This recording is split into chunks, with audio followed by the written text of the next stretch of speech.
Finale से पहले big boss ने एक बड़ा खेला कर दिया दोस्त। और अपनी जो लाडली है उसे बचाने के चक्कर में नियम ही बदल डाला। वाह रे वाह तेरी माया, कहीं धूप कहीं छाया, यही ऐसा चल रहा है भैया। बिग बॉस 18 फिनाले की तरफ बढ़ रहा है भैया। 2 हफ्ते बचे हैं बस। 19 जनवरी को हमें फाइनली पता चल जाएगा कि सीजन 18 का विनर आखिर है कौन। लेकिन फिलहाल तो मेकर्स ना बड़े ही हिसाब से चला रहे हैं। वो अपनी मर्जी से जिसको बाहर करना होता है उसको कर देते हैं और जिसको नहीं करना होता उसको नहीं करते। कहा जा रहा था इस बार डबल इविक्शन होगा क्योंकि 2 हफ्ते बचे हैं, खिलाड़ी 10 हैं तो 2-2 3-3 करके बाहर निकालेंगे। लेकिन अब किसी एक को बचाने के चक्कर में, और आई शुड से कि अपनी लाडली को बचाने के चक्कर में नियम बदल डाला। नॉमिनेशन ट्रेंड में ईशा डेंजर जोन में थी और कशिश डेंजर जोन में थी। यानी कि अगर डबल इविक्शन होता तो कशिश कपूर सबसे नीचे थे जिन्हें सबसे कम वोट मिले थे और उनके ठीक ऊपर ईशा थी।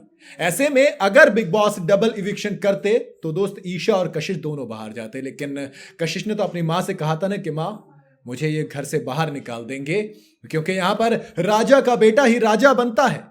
और बिग बॉस ने खेला किया और डबल इविक्शन को खत्म कर रोक कर सिर्फ एक खिलाड़ी यानी कि कशिश कपूर को घर से बाहर निकाला और अपनी लाडली यानी कि ईशा सिंह को बचा लिया और 1 हफ्ते के लिए और उन्हें मौका दे दिया।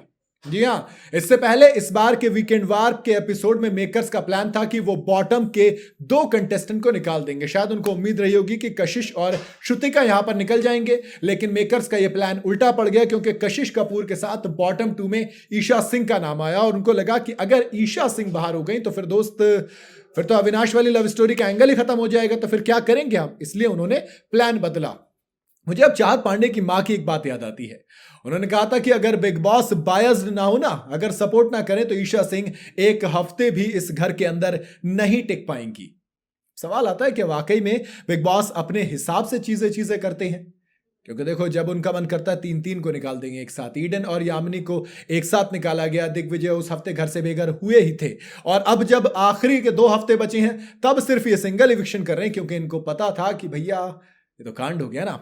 मैं कंफर्म कह रहा हूं अगर यहां पर श्रुतिका साथ में होती तो फिर ये डबल इविक्शन देखने को मिलता आपको। आप कशिश और श्रुतिका दोनों को घर से बेघर होते हुए देखते। फिर आखिर में जो बचते कौन बचता। देखो रजत के साथ इन मेकर्स को प्रॉब्लम ये कि रजत के पास बेइंतहा बड़ा वाला सपोर्ट है और रजत और मैक्स ने तो नंबर 1 पर रखे हैं, कुछ लोग नंबर 2 नंबर 3 मतलब टॉप 3 में कहीं ना कहीं रजत दलाल रहते हैं, तो उनको तो बेघर ये नहीं कर सकते थे। ऐसे में अब सिंपल सी ये बात रही कि अब घर से बेघर कौन होगा। तो घर से बेघर होने में जो नाम आया वो किसका आया? वो नाम आया दोस्त ईशा का और कशिश का। तो बिग बॉस ने गेम कर दिया। कशिश ने, मैं कोई कह रहा हूं ना, कशिश को पहले से पता था कि यहां पर अब हमको नहीं जाने दिया जाएगा। अब सबको पता है कि हमको निकालना है तो हमारे साथ साजिश की गई है और निकाल दिए बाहर। इसके बाद अब सिर्फ इतना कहना चाहेंगे कि देखिए राजा का बेटा ही राजा बनता है। आपको क्या लगता है कि यहां पर विनर ऑलरेडी फिक्स है और राजा के बेटे को ही राजा बनाया जाएगा, बाकी सबको सिर्फ फॉर्मेलिटी और टीआरपी के लिए आखिर तक लेकर जाया जाएगा? आप अपनी राय मुझे कमेंट में बता सकते हैं। वीडियो अगर आपको पसंद आई हो तो इसे लाइक और शेयर जरूर करें और जाते जाते चैनल को फॉलो और सब्सक्राइब जरूर करते जाइएगा।